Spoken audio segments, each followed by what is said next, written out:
Assalamualaikum warahmatullahi wabarakatuh. Halo teman-teman semua. Semoga senantiasa dalam lindungan Allah Subhanahu wa taala. Perkenalkan, nama saya Syafira Sardini, NIM 0501192084. Saya dari kelas Ekonomi Islam 3E, Universitas Islam Negeri Sumatera Utara. Nah, dalam video ini ditujukan untuk memenuhi tugas ujian akhir semester mata kuliah Fikih Muamalah yang dosen pengampu saya yaitu Bu Muflihatul Fauza ME. Di sini saya akan menjelaskan tentang konsep mudharabah. Nah, sudah pasti kalian seringkali mendengar tentang kata mudharabah. Nah, pada kali ini saya akan paparkan bagaimana konsep mudharabah dalam fikih muamalah. Di sini saya akan membahas 4 poin penting. Yang pertama, pengertian mudharabah. Yang kedua, landasan hukum mudharabah. Yang ketiga, rukun dan syarat mudharabah. Yang keempat, jenis-jenis mudharabah. Oke, langsung saja kita masuk ke yang pertama, yaitu pengertian mudharabah.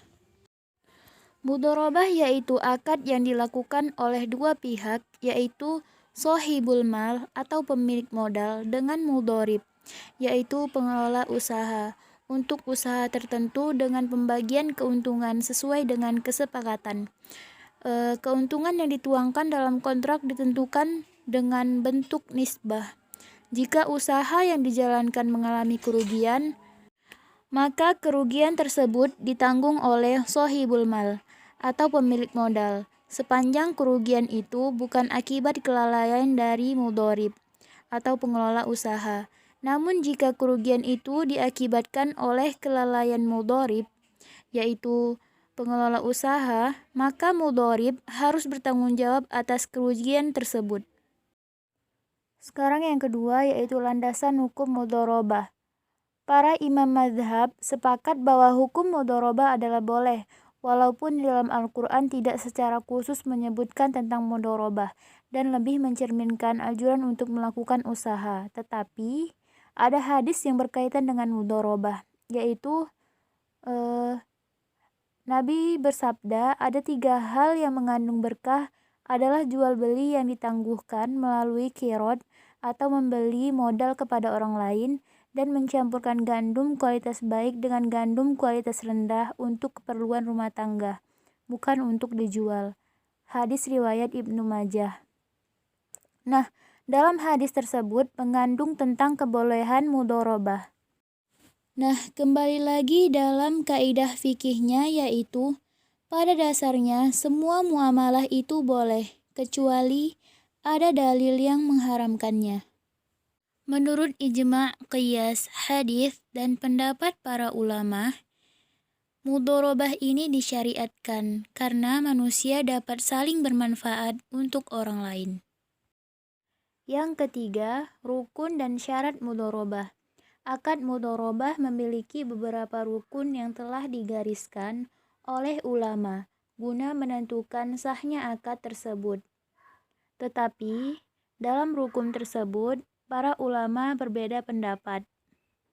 Tetapi rukun akad mudharabah pada dasarnya yaitu yang pertama, pelaku shahibul mal dan mudharib. Di dalam akad mudharabah harus terdapat 2 pelaku, di mana ada yang bertindak sebagai pemilik modal atau shahibul mal dan yang lainnya menjadi pelaksana usaha atau mudharib. Nah, yang kedua, objek mudharabah atau modal dan kerja. Dalam hal ini, objek mudharabah merupakan konsekuensi logis dari tindakan yang dilakukan oleh para pelaku. Pemilik modal menyertakan modalnya sebagai objek mudharabah, sedangkan pelaksana usaha menyerahkan kerjanya sebagai objek mudharabah. Yang ketiga, persetujuan kedua belah pihak atau ijab dan qabul. Persetujuan kedua belah pihak merupakan konsekuensi dari prinsip saling rela.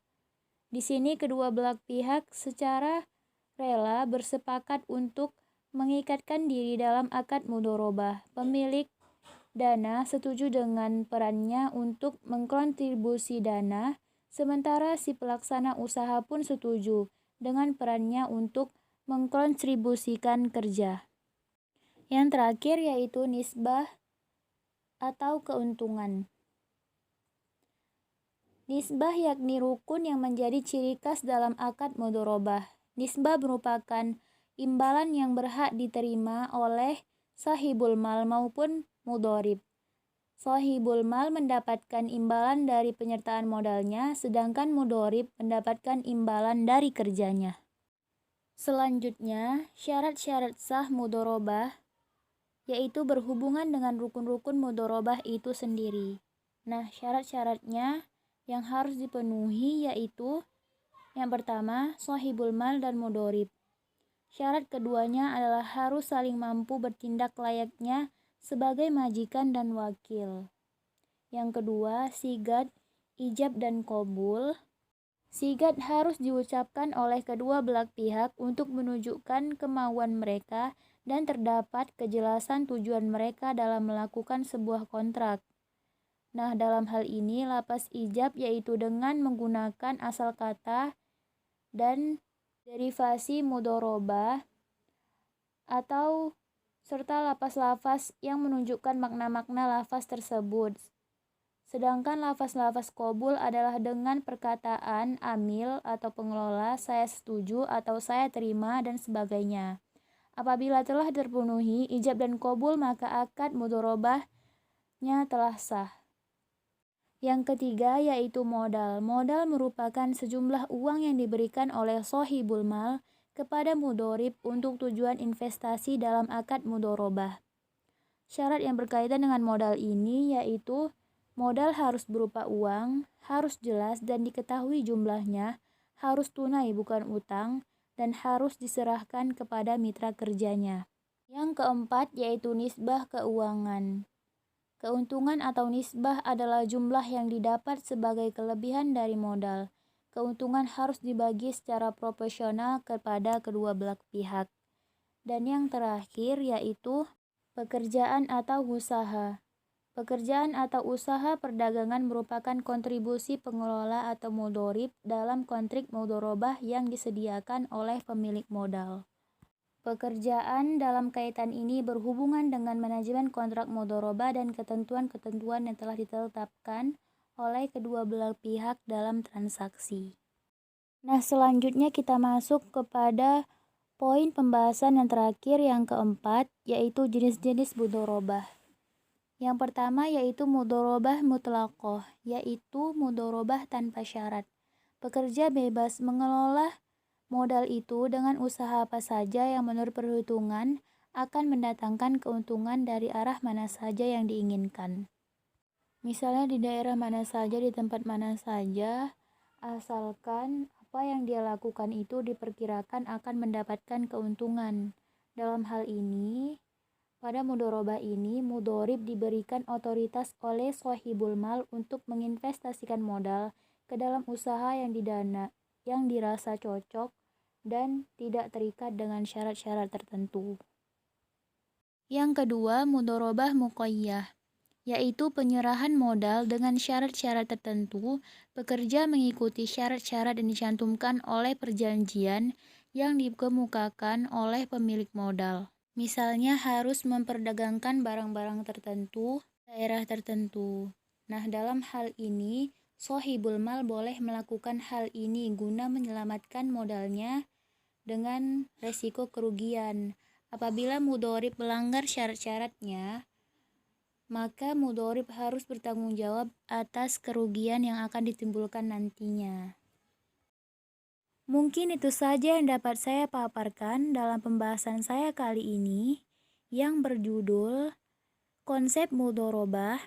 Lebih dan kurangnya saya mohon maaf. Terima kasih.